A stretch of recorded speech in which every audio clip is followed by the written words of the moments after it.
Ajmera રિયલ્ટીના management જોડાયા છે આપણી સાથે. કંપનીના ડિરેક્ટર ધવલ અજમેરા. ઓવરઓલ જે પ્રોસ્પેક્ટ્સ અત્યારે રિયલ્ટી સ્પેસની અંદર ડેવલપ થઈ રહ્યા છે એના વિશે વાતચીત કરવા માટે. હાય સર, સ્વાગત છે તમારું શો પર. અને સૌથી પહેલાં તો હું એ જ સમજવા માંગી રહી હતી, ઘણા બધા બ્રોકરેજ રિપોર્ટ્સ હું જે વાંચી રહી છું એની અંદર નેક્સ્ટ 3 to 4 years ઘણા પ્રોમિસિંગ છે આ સ્પેસ માટે એવું જણાઈ રહ્યા છે. તમારી તરફથી એક ડિમાન્ડને લઈને કમેન્ટ કેવી રીતના ચેન્જીસ ત્યાંથી આવતા દેખાઈ રહ્યા છે, લોકોનું પર્સપેક્ટિવ કેવી રીતના ચેન્જ થયું છે, એના વિશે તમે મને થોડીક જાણકારી આપી શકો, કેમ કે તમે આ વસ્તુઓ સાથે બહુ ડાયરેક્ટ ડીલિંગ કરો છો. તો એ જ એક સંદર્ભથી શરૂઆત કરીએ. તો thank you. Good afternoon everyone. Main આજે તમે જોઈ રહ્યા છો કે જે લાસ્ટ યરથી કોવિડમાં બધા જે લોકડાઉનમાં ઘરે રહ્યા અને જે 2-3 મહિના 4 મહિના બધા જે લોકડાઉનમાં ઘરે રહ્યા, એનાથી ઘરનું એક ઇમ્પોર્ટન્સ જે ઓલવેઝ હતું, બેક ઓફ ધ માઇન્ડ હતું, પણ એ ટેન્ટેટિવલી હવે બહાર આવી ગયું અને પીપલ રિયલી રિયલાઇઝ કે ભાઈ આ ઘર સિવાય બેસ્ટ ઇન્વેસ્ટમેન્ટ કે જે એટલીસ્ટ જે બાકી બધા છે, everything is perishable કે કોઈક ઉપર વધે નીચે વધે, but home is something which will always stay for us અને હું એની અંદર રહી શકીશ. એક એનું ઇમ્પોર્ટન્સ ઓલ ઓવર ઇન્ડિયામાં ઘણું લોકોને સમજમાં આવ્યું અને એનાથી આપણે જોઈએ કે લોકો જે બધા રેન્ટેડ અપાર્ટમેન્ટમાં રહેતા હતા, જે કોઈક એમ હતું કે ભાઈ હું આજે એક પર્ટિક્યુલર સીબીડીમાં કામ કરું છું તો આજુબાજુમાં રેન્ટમાં લઈ લઉં તો ચાલશે, પણ એને પોતાનું એક ઇન્વેસ્ટમેન્ટ ને એક સેફટી ને સિક્યોરિટી માટે બહુ ઇમ્પોર્ટન્ટ લાગ્યું અને એ ડિસિઝન મેન્ટલી અને સાયકોલોજીકલી ઘણું હેલ્પ કર્યું લોકોને કે ભાઈ ઘર લેવું જોઈએ ને દેટ ઇઝ વાય એક ડિમાન્ડની એક પુશ આવી. અને એ કારણે તમે જુઓ કે આજે ગવર્મેન્ટે પણ જ્યારે લાસ્ટ યરથી હોમ લોનના ઇન્ટરેસ્ટ રેટ ઘટાડ્યા અને મહારાષ્ટ્રમાં જ્યારે સ્ટેમ્પ ડ્યુટીનો ઘટાડો આવ્યો, એનાથી એક એક્સ્ટ્રા પુશ આવી ગયું અને લોકોએ સેલ્સની ઓલ ઓવર સેક્ટરમાં રિયલિટી માર્કેટમાં સેલ્સનું ઘણું મોટું પુશ જોવા મળ્યું. Okay, agreed sir. અને પ્રાઇસિંગનો સિનારીઓ કેવી રીતના વર્કઆઉટ કર્યો છે? કેમ કે મને ખ્યાલ છે ત્યાં સુધી આ પેન્ડેમિકને રિલેટેડ પ્રાઇસિંગ જે છે આપણને પાછલા વર્ષની સરખામણીએ ઘણા વધતા દેખાયા છે. હવે જ્યારે આપણે ઇનકેસ થોડું ઘણું પણ લોઅર પ્રાઇસિંગની વાત કરવા જઈએ છીએ તો ત્યાંથી ડિમાન્ડની અંદર એક શાર્પ મૂવ આવતો દેખાય છે અપર સાઇડ પર.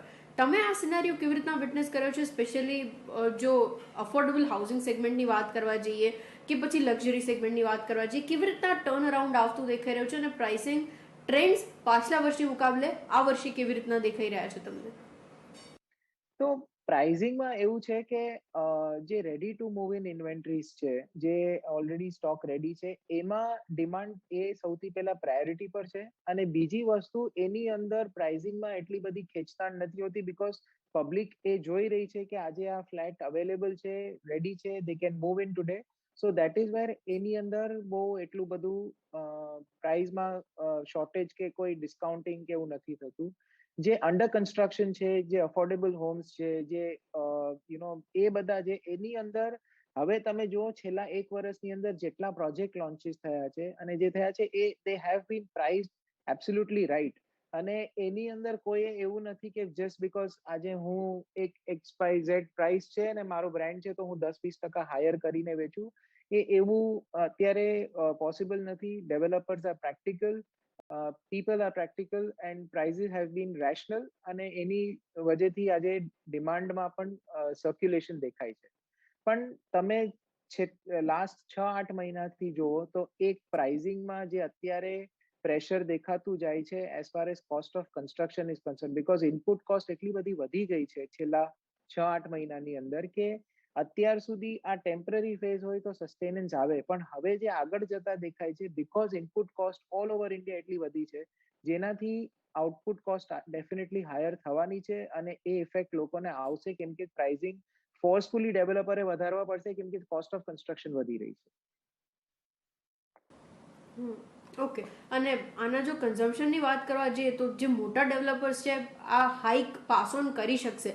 નાના ડેવલપર્સની વાત કરવા જઈએ તો એક શ્રિંક ત્યાંથી આવતું તો દેખાઈ જ રહ્યું છે માર્કેટ સાઇઝમાં. તો એ ઇન્ડસ્ટ્રી પેરામીટર્સ કેવી રીતના તમે જુઓ છો? અને પ્રાઇસ રિલેટિવની વાત કરીએ, કેમ કે તમે કીધું ઇનપુટ કોસ્ટ થોડાક વધ્યા છે પાછલા 6 થી 8 મહિનામાં, એ કેટલા કમ્પેરેટિવ ટુ પાસ્ટ 2 years વધ્યા છે? એક બ્રોડ આઈડિયા તમે મને આપી શકો? સો ઓન એન એવરેજ તમે જોવા જાઓ તો લાસ્ટ 2 વર્ષ પહેલાના કે એક કોવિડ પહેલાના જે તમે પ્રાઇસિંગ ગણો, જેનાથી આજની તારીખમાં અમુક સેક્ટરો, અમુક કેસીસમાં તો 40% થી 50% વધ્યા છે, અમુકમાં 30% વધ્યા છે, અમુકમાં 10% વધ્યા, પણ એવરેજ તમે ઓવરઓલ કોસ્ટ ઓફ કન્સ્ટ્રક્શન કે પ્રોજેક્ટ કોસ્ટમાં ગણો, જેની અંદર લગભગ 15 થી 20%નો એવરેજ જમ્પ આવ્યો છે. તો આ સસ્ટેનન્સ કોઈ પણ આજે નાનો ડેવલપર હોય કે મોટો ડેવલપર હોય, કેમ કે એ there is a particular project cost એ કન્સિડર કરેલી હોય, ઇન્ટરેસ્ટ કોસ્ટ છે, એ બધું જ એની અંદર એડ ઓન થાય છે. તો ડેફિનેટલી એ whether it is a small, big or any size of the project, એની અંદર આ કોસ્ટમાં ઇફેક્ટ આવશે. અને એ એવરેજમાં અગર આપણે આમ જોવા જઈએ તો અગર જો આ 3-4 મહિના 6 મહિનાનો ટાઈમ હોય તો એ આગળ જતા ભાવ જ્યારે ઘટી જાય તો એવરેજ થઈ જાય, પણ અત્યારે જે ટ્રેન્ડ દેખાય છે એમાં આ ઘટતો દેખાતો નથી. એટલે એની અંદર કદાચ બધાને આજે ડેવલપર લોકોના નાનો કે મોટો પ્રોજેક્ટમાં પ્રાઇસિંગનો ઇમ્પેક્ટ આવશે. It may be 5%, it may be 10% or whatever, પણ થોડો ઇમ્પેક્ટ તો definitely in terms of price rise આવવાનો છે. Okay, agreed sir. અચ્છા, આખા સેક્ટરના બીજા ચેલેન્જીસ વિશે મારે થોડીક ચર્ચા કરવી હતી. તમે જે સ્ટેમ્પ ડ્યુટી કટ્સની વાત કરી, સ્પેશિયલી મહારાષ્ટ્રની અંદર, હવે એના રિલેટેડ હું ઘણા બધા સ્ટેટમેન્ટ્સ એ પણ વાંચી રહી હતી કે ઓલરેડી મુંબઈની અંદર જો વાત કરવા જઈએ તો પ્રી કોવિડ લેવલ્સ પર જે સ્ટેમ્પ ડ્યુટી કલેક્શન્સ છે પહોંચી ચૂક્યા છે. એટલે ડિમાન્ડ તો ત્યાંથી વધતી દેખાય છે, but in terms of construction કોસ્ટની આપણે વાત કરી, એ એક મોટું પેરામીટર છે. એ સિવાય પ્રોજેક્ટ ડિલેઝને લઈને કેવી રીતના કન્સર્ન્સ રેઝ થઈ રહ્યા છે, જે લેન્ડ એક્વિઝિશન માટે અહીંયા આગળથી થોડુંક અટકળો આવતી દેખાઈ રહેતી, શું એમાં સ્મૂથનેસ આવતી દેખાઈ છે, આ ડિસ્ટ્રપ્શન્સ કેવી રીતના કોપ અપ થઈ રહ્યા છે? તો અત્યારે જે આપ સ્ટેમ્પ ડ્યુટીના કલેક્શન્સ જે લાસ્ટ યરના ની કમ્પેરેટિવમાં જોઈ રહ્યા છો, એનો રિયલ ફિગર જે અત્યારે એક ફેક્ટ બહુ ક્લિયર છે કે અગર જો આ સ્ટેમ્પ ડ્યુટી જેમ 2% હતી ને પછી જે 3% થઈ જાન્યુઆરીથી, જો આ સ્ટેમ્પ ડ્યુટીનું અગર અત્યારે હજી પણ ગવર્મેન્ટ ચાલુ રાખે તો આપણે જે કલેક્શન જોઈ રહ્યા છે એના લેવલમાં પણ એનાથી વધારે આવી શકે છે. સો એ લાસ્ટ ક્વાર્ટરમાં પણ પ્રૂવ થયું હતું, last quarter of December, first quarter of 2021માં પણ પ્રૂવ થયું હતું, જાન્યુઆરીથી માર્ચની વચ્ચે. અને એ જ જો ટ્રેન્ડ અગર આપણે કન્ટિન્યુ રાખીએ તો definitely incentive for government is going to be higher, અને એનાથી ઓવરઓલ ડિમાન્ડ વધે છે.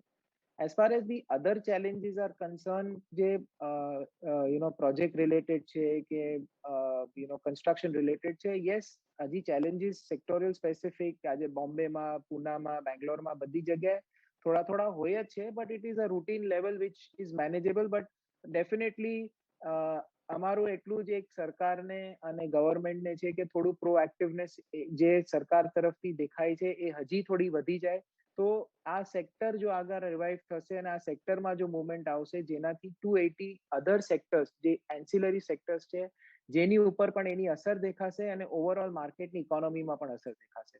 સો ડેફિનેટલી ગવર્મેન્ટ જે રિયલ એસ્ટેટને ઇમ્પોર્ટન્સ આપી રહી છે એનાથી થોડું જો હજી આપે તો એ ઓવરઓલ ઇકોનોમીમાં ઘણો ફરક પડશે. Okay, agreed sir. અચ્છા, બીજું એક પેરામીટર જે મારે ડિસ્કસ કરવું છે, આ તો આપણે કોસ્ટ સાઇડ સિનેરિયોની વાત કરી, એ સિવાય in terms of cost of borrowing જે ઓછા થતા દેખાયા છે, એના લીધે કેવું કુશન પ્રોવાઈડ થયું છે આખા સેક્ટર માટે, એક આઈડિયા તમે મને એ આપી શકો? અને કેમ કે જેટલા બી રિપોર્ટ્સ અહીંયા આગળથી સજેસ્ટ કરી રહ્યા છે, ઇન્ડસ્ટ્રી એવરેજ નેટ ડેટ જે લેવલ્સ છે એની અંદર પણ એક શાર્પ ડિક્લાઇન આવતો દેખાઈ રહ્યો છે, જે ઇમ્પ્રુવમેન્ટ ટુવર્ડ્સ થોડુંક વધારે ઇન્ક્લિનેશન આપે બી છે. આ બંને ડેવલપમેન્ટ્સને કેવી રીતના પોઝિટિવલી તમે આખા સેક્ટર માટે ટર્ન આઉટ થતું જોઈ રહ્યા છો? નેક્સ્ટ જો આપણે વાત કરવા જઈએ તો ગ્રોથ ફેઝ આગળ વધી રહ્યો છે એના માટેનું. આજે તમે જેમ કીધું કે અત્યારે નેટ ડેટ લેવલ્સ ઓછા થઈ રહ્યા છે, એ વસ્તુ હકીકત છે, બીકોઝ ઓવરઓલ જ્યારે માર્કેટમાં ડિમાન્ડ આવે છે, કલેક્શન થાય છે, સેલ્સ થાય છે, જેનાથી કસ્ટમર અને બાયર અને ડેવલપર સ્પેસિફિકલી એમનો એક સૌથી મોટો ઇન્ટેન્ટ હોય કે અને જે કે ભાઈ એની ડેટ ઓછી થઈ જાય, અને ઓબ્વિયસલી આ બધા એસ્ક્રો અકાઉન્ટમાં હોય છે તો સૌથી પહેલા એ ડેટ ઓછી થતી દેખાય છે.